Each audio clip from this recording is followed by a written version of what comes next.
भारत में पारंपरिक खेती एक परिचय। नमस्कार दोस्तों, आज हम आपको भारत की पारंपरिक खेती के बारे में बताएंगे, जो हमारे देश की आत्मा है।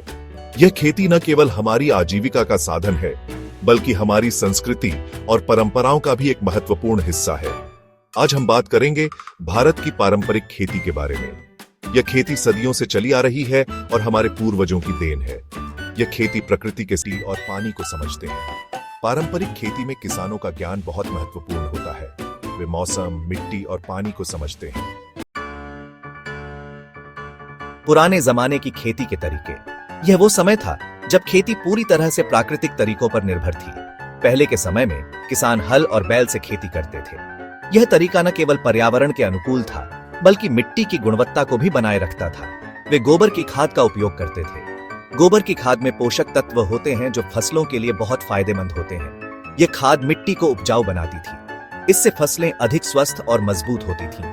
पानी के लिए कुएं और तालाबों पर निर्भर रहते थे। ये जल स्रोत साल भर पानी की आपूर्ति करते थे। बारिश के पानी को सहेज कर रखते थे। इस पानी का उपयोग सूखे के समय में किया जाता था।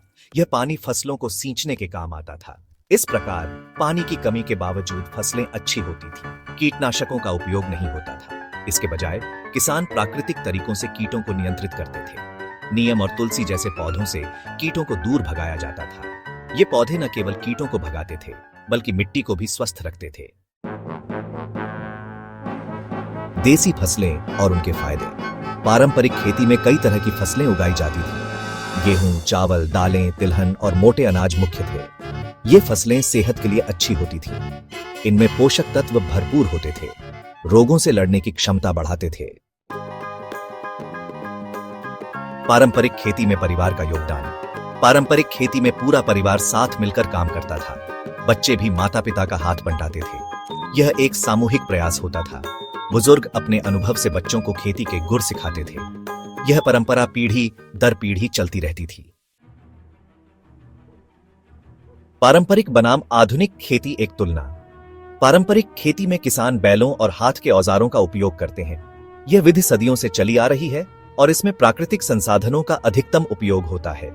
आजकल आधुनिक खेती का चलन बढ़ गया है। इसमें बड़े पैमाने पर मशीनों का उपयोग होता है, जिससे खेती करना आसान और तेज हो गया है।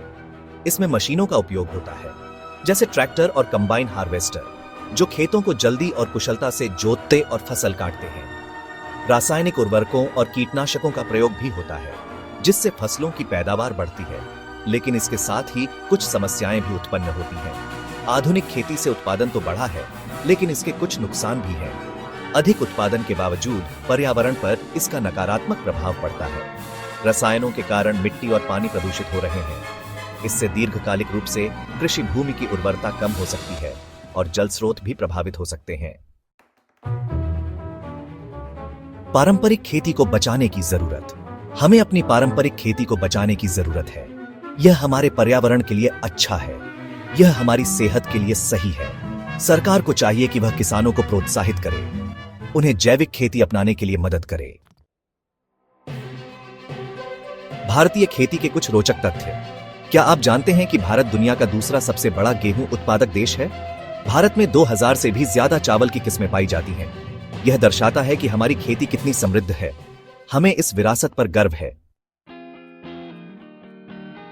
निष्कर्ष, परंपरा की अमूल्य विरासत।